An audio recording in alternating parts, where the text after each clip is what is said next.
میری ساس مجھے تنگ کرنے کا کوئی موقع ہاتھ سے جانے نہ دیتی تھی۔ 6 سال بعد میں حاملہ ہوئی تو شوہر میری خوب قدر کرنے لگا۔ اب میں ساس سے پرانے بدلے لینا چاہتی تھی۔ ایک دن ساس نہا رہی تھی۔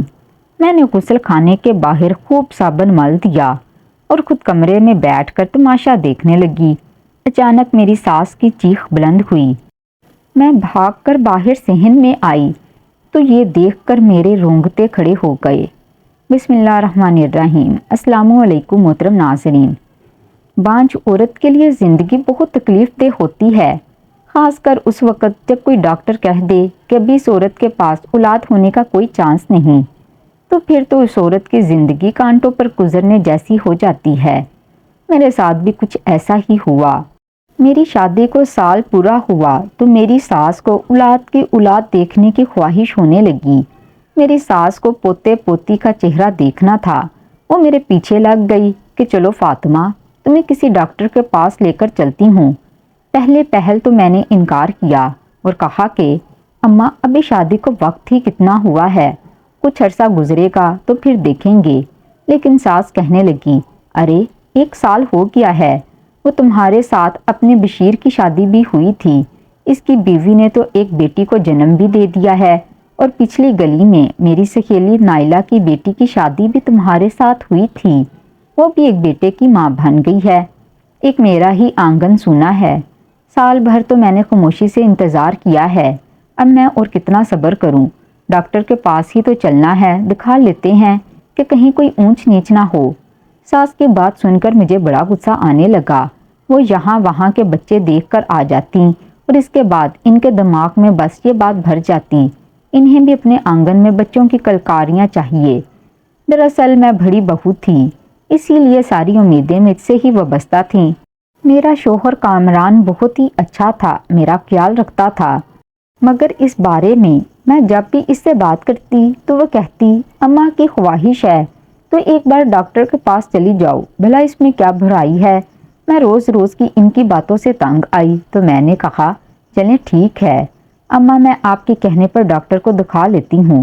میں اور اماں ڈاکٹر کے پاس گئے تو ڈاکٹر نے میرے کافی سارے ٹیسٹ لکھ دیے اور پھر اگلے دن آنے کو کہا جب رپورٹیں مل جاتی۔ اگلے دن رپورٹیں لے کر میں اور میری ساس ڈاکٹر کے پاس بیٹھے تو ڈاکٹر نے ایک ایک کر کے ساری رپورٹس چیک کی اور پھر ایک ایسی خبر سنائی جسے سن کر میرے ہوش اڑ گئے۔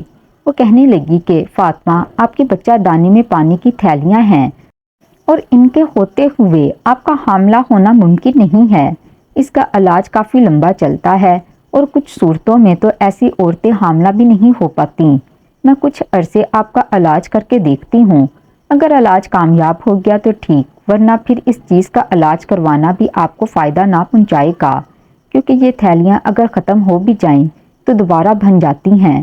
ڈاکٹر نے تفصیل سے مجھے ایک میڈیکل مسئلہ سمجھا دیا تھا، جبکہ میری ساس کو صرف یہی بات سمجھ آئی کہ میں ماں نہیں بن سکتی۔ ہم ہسپتال سے باہر نکلے تو میری ساس کا منہ اترا ہوا تھا۔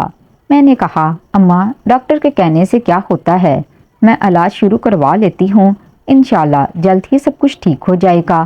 دل تو میرا بھی ٹوٹ گیا تھا، لیکن میں اپنی ساس کے سامنے خود کو نیچا نہیں دکھا سکتی تھی کہ اگر ان کو لگتا کہ میں ماں نہیں بنوں گی تو نہ جانے وہ کیا کرتی۔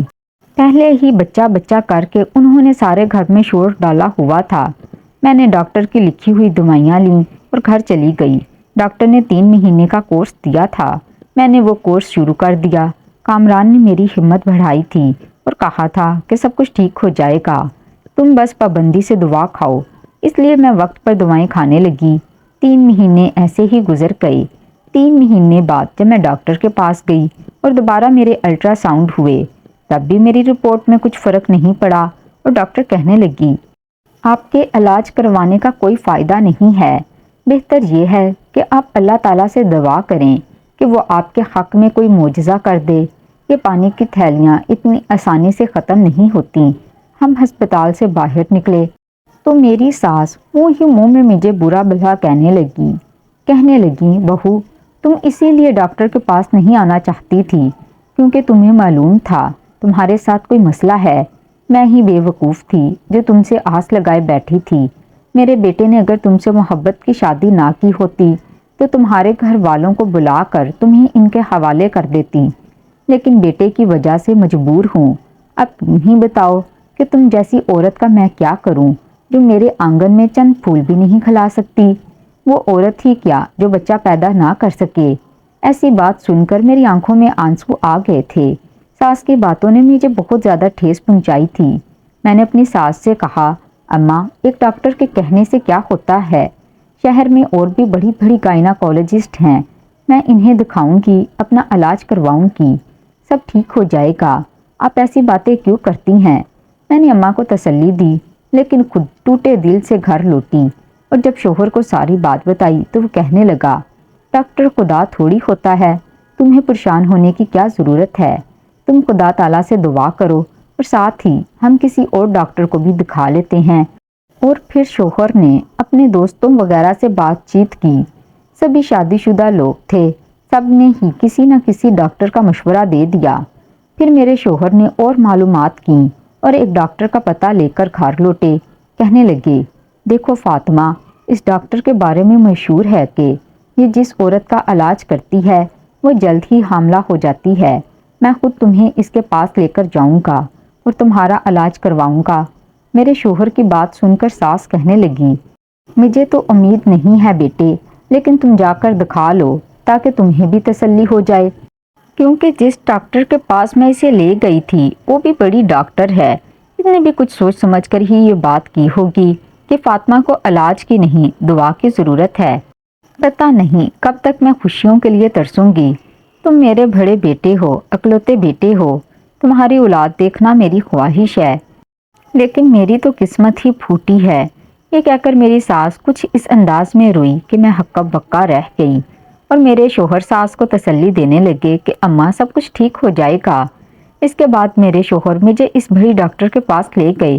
اس نے بھی میرا علاج شروع کیا، لیکن بے سود رہا۔ 6 مہینے اور گزر گئے، لیکن میں حاملہ نہ ہو سکی۔ رپورٹس ایک مہینہ ٹھیک ہوتی تو دوسرے مہینے پہلے سے بھی زیادہ خراب ہو جاتی۔ دھیرے دھیرے میں خود بھی پریشان ہونے لگی تھی، لیکن میرے شوہر تھے جنہوں نے ہمت نہ ہاری تھی اور نہ مجھے کسی کے آگے شرمندہ ہونے کا موقع دیا تھا۔ جب بھی اماں کچھ کہتی ہیں تو میرا شوہر خود انہیں خاموش کروا دیتے، لیکن میرے شوہر دفتر بھی تو جاتے تھے اور دن کا جو حصہ وہ گھر پر نہ ہوتے۔ اس میں میری ساس کوئی نہ کوئی بات کہتی رہتی، کبھی وہ گھر کے سونے پن کی بات کرتی تو کبھی مجھے کوئی اور ٹوٹکا طریقہ آزمانے کو کہتی۔ ان کا بس چلتا تو کسی بھی طرح وہ بچہ میرے پیٹ میں ڈال دیتی اور اپنے پوتے پوتی حاصل کر لیتی۔ 1 سال اور گزرا اور میری زندگی پوری طرح مشکل ہو گئی۔ ہر آنے جانے والا، ملنے جلنے والا، یہاں تک کہ خاندان والے بھی اب یہی سوال پوچھنے لگے تھے، بھئی فاطمہ، خوشخبری کب سنا رہی ہو؟ اب میں کسی کو کیا بتاتی کہ یہ میرے ہاتھ میں نہیں تھا۔ اولاد دینا یا نہ دینا تو اللہ کی مرضی تھی اور میں اللہ کی رضا میں راضی تھی۔ البتہ جب ہر کوئی مجھ سے سوال کرتا یا میری ساس مجھے برا بھلا کہتی تو مجھے بہت ہی دکھ ہوتا تھا۔ پھر میری چھوٹی نند کی شادی شروع ہوئی تو میں اس کی تیاریوں میں اتنی مصروف ہو گئی کہ مجھے یہ سوچنے کا وقت بھی نہ ملا کہ میں بے اولاد ہوں۔ لیکن جب شادی کا دن آیا تو پھر وہی شادی ہال میں ہر کسی نے ایک ہی قصہ دہرایا، بھئی فاطمہ، اب تو 3 سال ہونے لگے ہیں، آخر کب تم ہمیں خوشخبری سناؤ گی؟ لگتا ہے تم نے اور کامران بھائی نے کوئی پلاننگ کر رکھی ہے۔ آج کل کی لڑکیاں ویسے بھی بچوں کی جھنجھٹ میں کہاں پڑھنا چاہتی ہیں، تم تو پھر بھی پڑھی لکھی ہو، نوکری بھی کرتی ہو سکتا ہے اس لیے تمہیں بچہ نہ چاہیے ہو۔ سب نے الٹا میرے سر پہ ہی الزام رکھ دیا تھا اور میں بس مسکرا کر سب کے الٹے سیدھے سوالوں کو جھیل رہی تھی۔ اللہ اللہ کر کے میری نند رخصت ہوئی اور پھر اس کی شادی کو سال ہی گزرا تھا کہ اس کی گود میں بھی ایک پیاری سی بیٹی آ گئی تھی۔ اس کی بیٹی ہونے کی مجھے بڑی خوشی تھی، لیکن اس کی بیٹی کی پیدائش کے موقع پر بھی میری ساس نے چند ایسے زہر بھرے جملے کہے کہ میرا دل پوری طرح بجھ گیا تھا۔ میری تکلیف، میرا درد صرف وہی عورتیں سمجھ سکتی ہیں جو اس مرحلے سے گزر چکی ہوں، جنہوں نے میری طرح بے اولادی کا دکھ اٹھایا ہو۔ میں بہت خوشی ہسپتال گئی تھی، لیکن جب واپس پلٹی تو میرا دل بجھ چکا تھا۔ کامران نے میرے کندھے پر ہاتھ رکھا اور کہنے لگا، تم کیوں فکر کرتی ہو؟ میں تمہارے ساتھ ہوں، تمہیں کبھی نہیں چھوڑوں گا۔ میں جانتا ہوں یہ سب کچھ تمہارے ہاتھ میں نہیں ہے۔ رہی اماں کی بات، تو اماں تو کچھ بھی کہہ دیتی ہیں۔ دراصل میں ان کا اکلوتا بیٹا ہوں نا، اس لیے ان کی ساری خواہشات مجھ سے ہی وابستہ ہیں۔ اگر 2-4 بیٹے اور ہوتے تو وہ بھی اب تک خاموش ہو چکی ہوتی۔ اس لیے تم اماں کی باتوں کا برا نہ منایا کرو۔ کامران کی تسلی پر میں خاموش تو ہو گئی تھی، لیکن نہ جانے کیوں مجھے ایسا لگتا تھا آج نہیں تو کل میری ساس کا صبر جواب دے جائے گا اور وہ اپنے اکلوتے بیٹے کے لیے کسی دوسری عورت کو تلاش کرنا شروع کر دیں گی، یعنی میرے سر پر سوتن لا کر بٹھا دیں گی۔ اس خوف نے میری نیندیں اڑا دی تھیں۔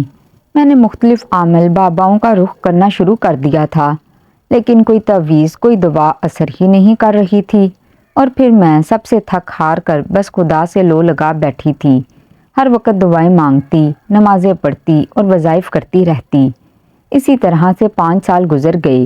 میری چھوٹی نند کی شادی کا دن بھی آ گیا، وہ بھی رخصت ہو کر چلی گئی، اور پھر 2 مہینے بعد پتہ چلا کہ وہ بھی امید سے ہے۔ میری ساس نانی بننے پر بہت خوش تھیں، لیکن ساتھ ہی ساتھ وہ دادی نہ بننے پر افسوس کا اظہار بھی کر رہی تھیں، اور یہی بات میرا دل دکھا رہی تھی۔ میرا شوہر اکلوتا بیٹا تھا اور 2 نندیں تھیں، اب تو چھوٹی کی بھی شادی ہو گئی تھی۔ ہمارا گھر بالکل ہی ویران ہو گیا تھا۔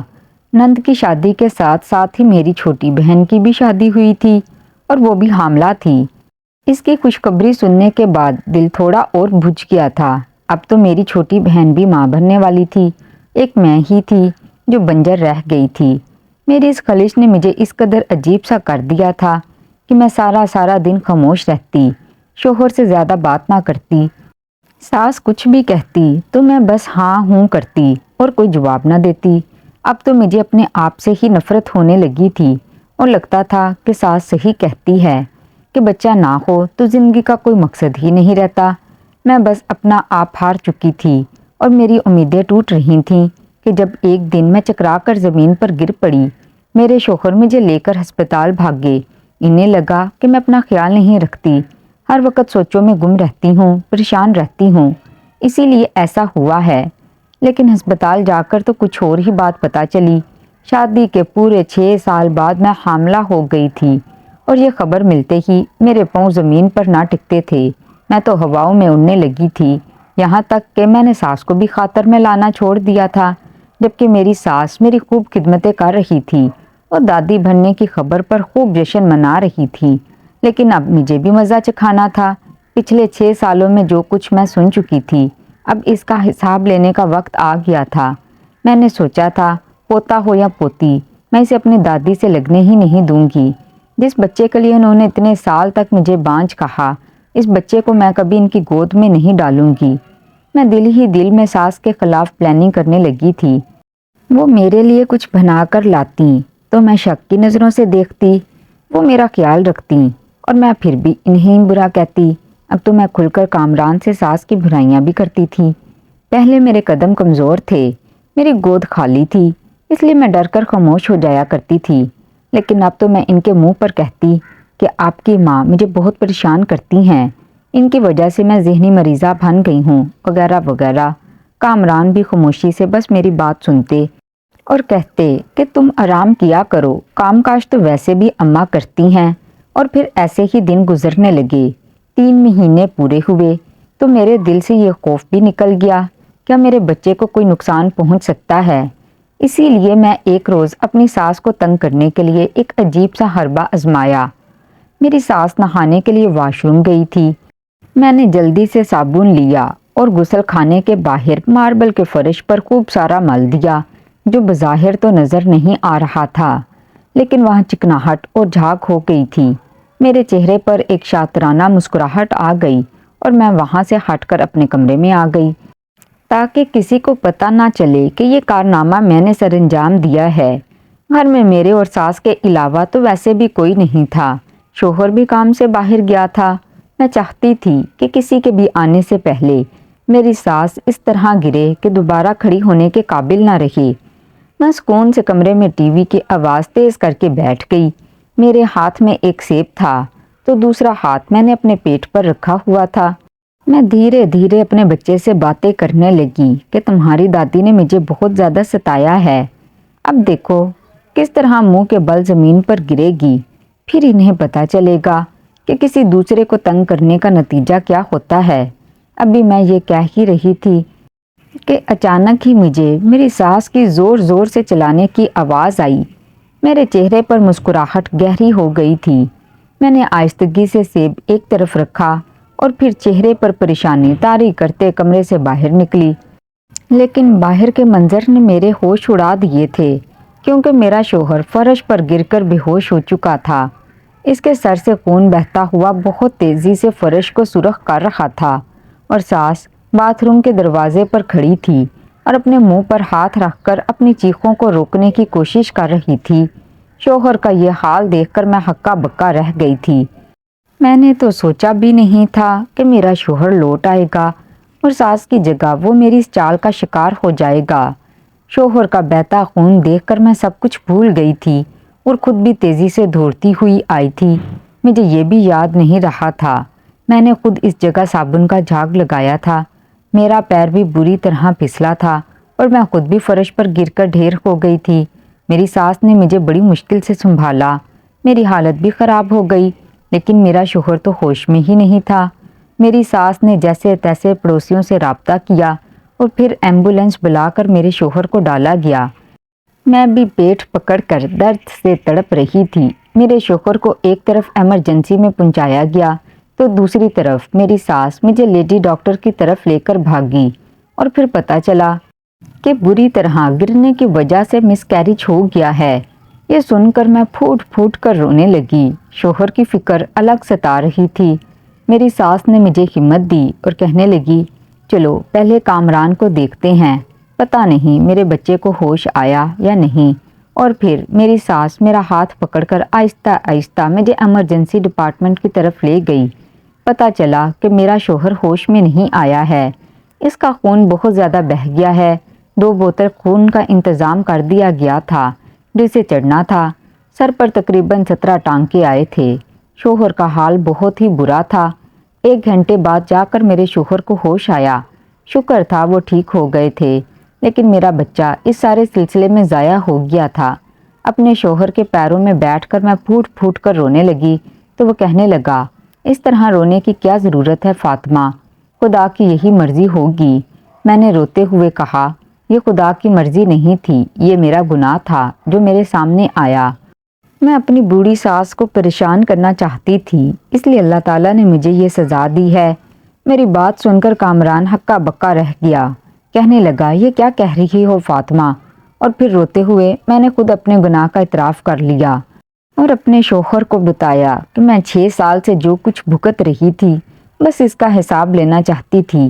اس لیے میں نے خود واش روم کے سامنے صابن مل دیا تھا تاکہ اماں گرے اور انہیں چوٹ لگے، لیکن مجھے یہ اندازہ نہیں تھا کہ اماں سے پہلے آپ گھر میں آ جائیں گے اور اس طرف چلے جائیں گے۔ میں اماں سے ان کی ہر بات کا بدلہ لینا چاہتی تھی، لیکن الٹا مجھ پر ہی ظلم ہو گیا۔ میرا بچہ اس دنیا سے چلا گیا اور آپ بھی اس حال میں پڑے ہیں۔ شاید اللہ تعالیٰ نے مجھے سزا دی ہے۔ میری بات سن کر کامران نے غصے سے میری طرف دیکھا، کہنے لگا، فاطمہ میں سوچ بھی نہیں سکتا تھا تم میری ماں کے ساتھ یہ سب کرو گی۔ میری ماں تمہارے ساتھ کتنی غیر محفوظ ہے، اس بات کا احساس مجھے آج ہو رہا ہے۔ میں تو یہ سوچ کر نوکری پر جاتا تھا کہ تم میری ماں کے پاس ہو تو کسی بات کی کوئی پریشانی نہیں ہوگی، لیکن تم نے تو یہ ثابت کر دیا کہ تم بھی ایک روایتی بہو ہو۔ میں نظریں چرا گئی تھی، جبکہ میری ساس کامران سے کہہ رہی تھی کہ بیٹا ایسے نہ کہو۔ دراصل میں نے ہی اسے بچے کے لیے بہت بار کہا تھا، میں ہی بار بار کہتی تھی کہ میں تمہاری اولاد دیکھنا چاہتی ہوں۔